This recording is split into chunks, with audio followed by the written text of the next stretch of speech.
আরাফার দিনের রোজা এর ফজিলত অপরিসীম। নবী করিম সাল্লাল্লাহু আলাইহি ওয়াসাল্লাম বলেছেন, আরাফার দিনের রোজা যদি কেউ রাখে, আল্লাহর কাছে আমি ধারণা রাখি, আল্লাহর প্রতি আমার ধারণা হলো এই রোজার বিনিময়ে আল্লাহ তাআলা রোজাদার ব্যক্তিকে 1 বছরের পেছনের 1 বছরের সামনের অগ্রিম গুনাহ আল্লাহ তাআলা মাফ করে দিবেন। ইসলামের অন্য কোনো আমল এরকম পাওয়া যায় না যে আমল করলে অগ্রিম আল্লাহ সুবহানাহু ওয়া তাআলা গুনাহ মাফ করে দিবেন। আরাফার দিন রোজার এত ফজিলত যে পেছনের তো বটেই, সামনের 1 বছরের আল্লাহ সুবহানাহু ওয়া তাআলা ছোটখাটো গুনাহগুলো কি করবেন?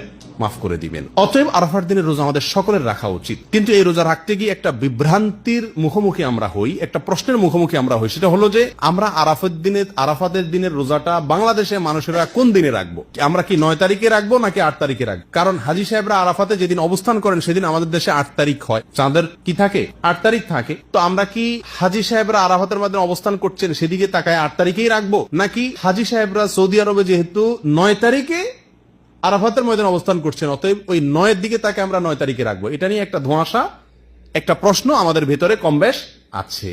এই প্রশ্নের উত্তরে আমরা কি করব সে কারণে এক্ষেত্রে আমি সংক্ষেপে বলতে চাই, এক্ষেত্রে ওলামায়ে কেরামের 2টি মত আছে এবং 2টা মতই গবেষণামূলক।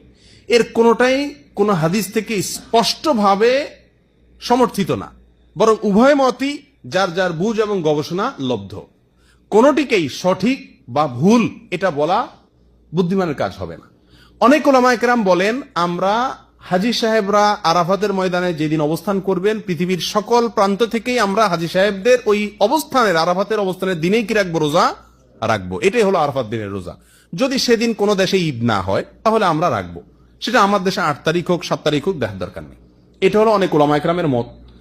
অনেক ওলামায়ে কেরাম বলেন না, আমরা 9 তারিখে রোজা রাখবো আমাদের দেশে, সেটা হাজী সাহেবদের আরাফাতে অবস্থানের পরের দিন হয়, অর্থাৎ এদেশে সৌদি আরবে ঈদের দিন হয়, ওই দিন আমাদের দেশে 9 তারিখ, আমরা 9 তারিখে রাখবো। কেন?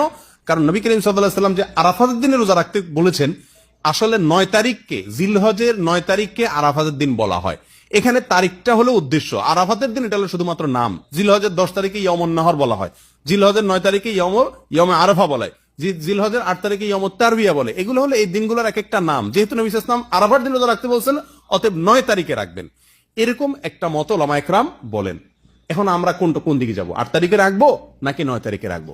আমি বলি, যেহেতু কোন মতের পক্ষেই সুস্পষ্ট কোনো হাদিস নাই, অতএব আমাদের জন্য সবচেয়ে যুক্তিসঙ্গত হলো দোনো দিন রাখা, 8 তারিখে এবং 9 তারিখে রাখা। কারণ জিলহজের 1 থেকে 9 তারিখ পর্যন্ত এর প্রত্যেকটা দিনই আমাদের কম বেশ রোজা রাখার চেষ্টা করা উচিত।